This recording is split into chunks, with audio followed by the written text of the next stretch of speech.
Hi everyone, welcome to A Godly Home. Today we are going to be making some homemade dill pickles, and this was my great grandmother's dill pickle recipe, and it makes delicious dill pickles.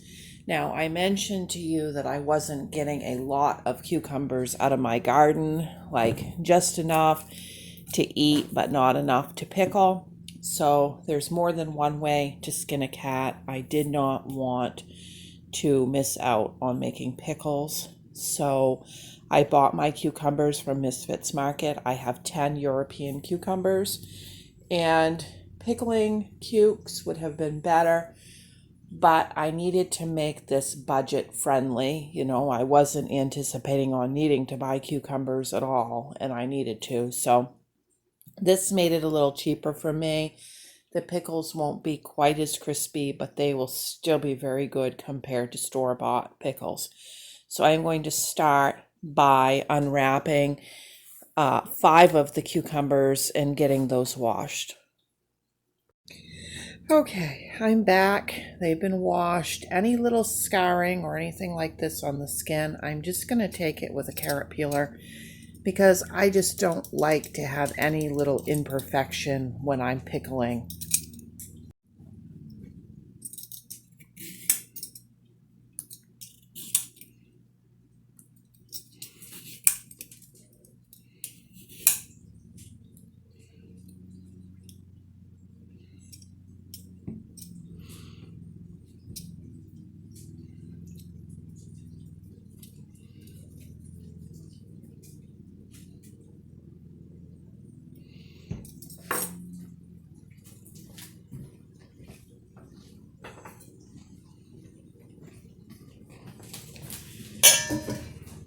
Like this one, I don't really like the looks of the end of it.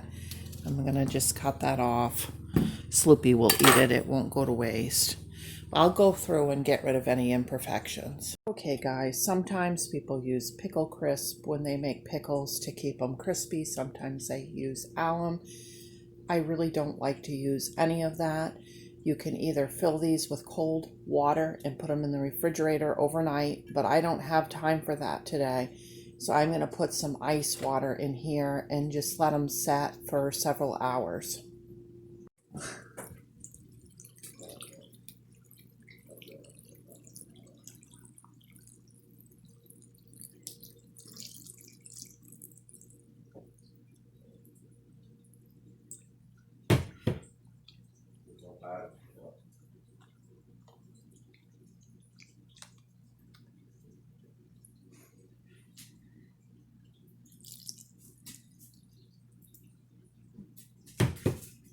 Okay, I have the canner out and thoroughly washed every part of it. I believe in keeping everything sterile when you're canning, clean, including your canner. I wouldn't pull out a canner that's been in the garage and is all rusty and actually use that to make my pickles in. That's just me. I was taught to keep everything super clean. So I am going to start filling this up to about here. And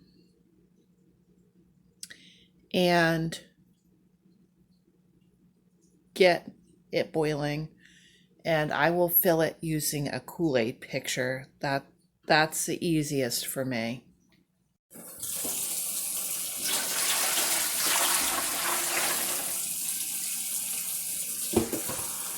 While I am waiting for that canner to boil, this is the time to get out my jars and be looking for nicks and chips and all of that, because you can't can with them if they have a nick or a chip.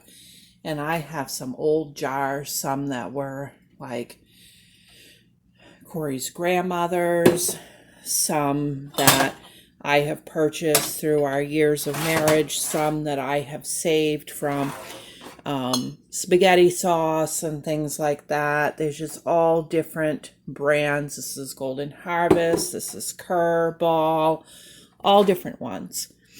And this is a time to check for your nicks and chips, even though people, usually you'll see on videos, they'll check right before they put the cover on. Well, if you've sterilized your jar and now you're rubbing it with your fingers, so I like to do it now. And I can see right off the bat, this old Kerr jar right here along the rim has a little bit, can you see it? Right there, of a crack going. I can't feel it yet, but I can see it. I'm going to put that in the trash. Now, yes, it would be okay for storing dry goods, but do I really want to take the chance of getting this mixed in and accidentally canning with it? Maybe next time I won't see it. It's time to let that jar go. All right. Okay, now that this canner is coming to a boil, I've got 5 quarts. I'm figuring about a quart per European cucumber. I'm going to drop those jars down in there, and I am going to boil those for 10 minutes along with my rings and lids. As far as the lids go, guys, I've always used either the Ball or the Golden Harvest brand. I don't know about any of the other brands, but that is what I have always used, and I've been lucky so far to be able to find them when I need them. All right, here we go. 5 rings. Now I can boil my rings and my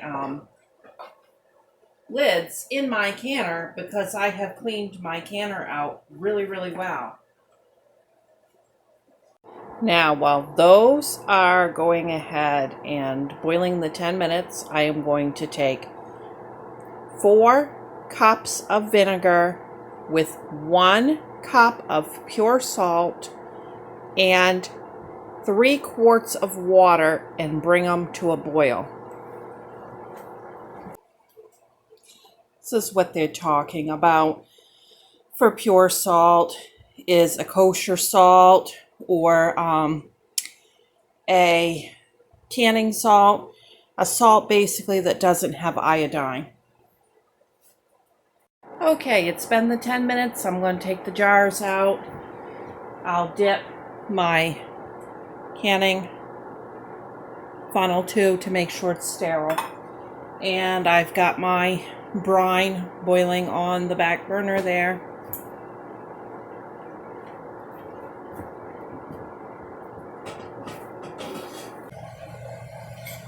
Okay, here we go.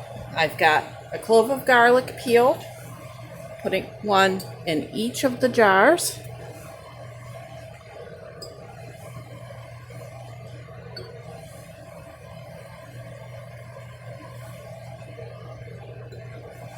I got a hot pepper. I've just trimmed back the stem. 1 in each jar.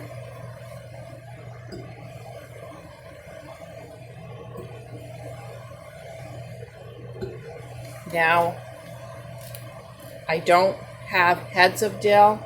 All I've got is this loose, fresh dill, so I'm going to grab a couple of bunches of that for each jar down in the bottom.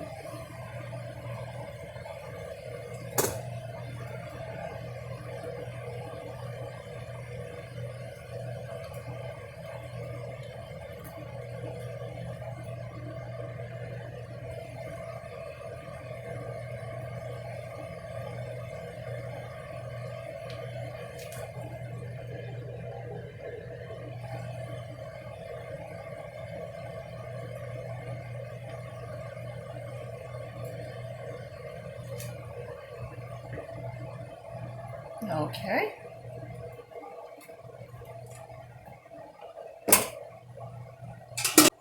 Now I'm going to pack them full of my cucumbers.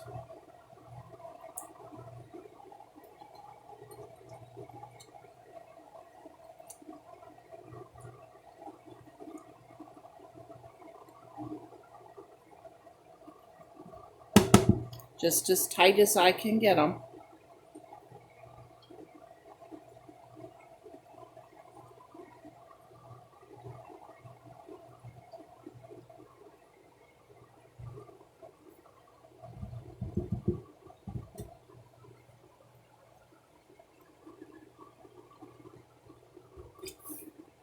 Wow, I really had to do some packing to get them in there, but they are in there. Now I'm going to add some more of the dill on top. I'm just going to finish up this package. I got to pack that down in there because I want this section all with nothing in there.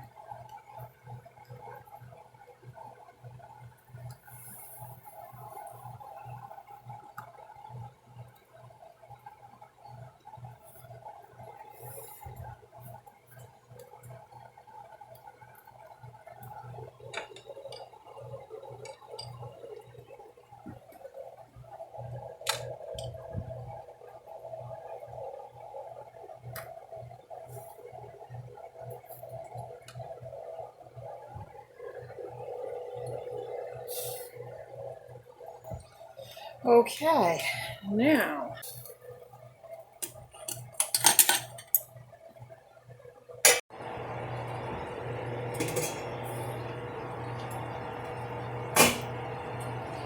all right, now I'm just going to get my brine all in there.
I want it right to the bottom of that, right to here. Okay, now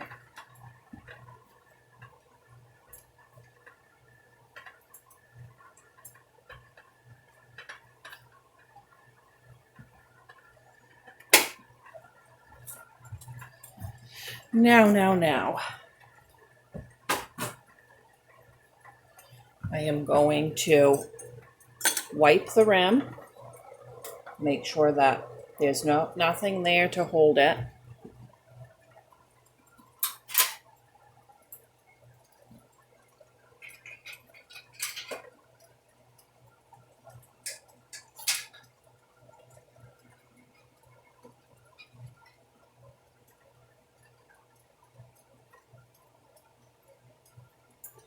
Then my lid. Then my ring goes on, and then I'm going to repeat. Okay, they're ready to be processed. This is a chart from the University of Maine that shows their recommendation for processing times for dill pickles.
Okay, now I have some brine left over and I am not into wasting things. So all I'm going to do is take this leftover pickle jar and I'm going to sterilize it, add my extra brine, and just do the same thing, only make it refrigerator pickles. And there are the refrigerator pickles. We'll probably eat these in about a week, and these ones will be crispier and better. But then these ones will be on the shelf for the winter and they will keep longer.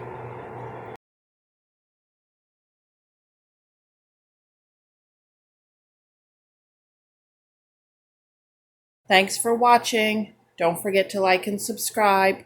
Bye.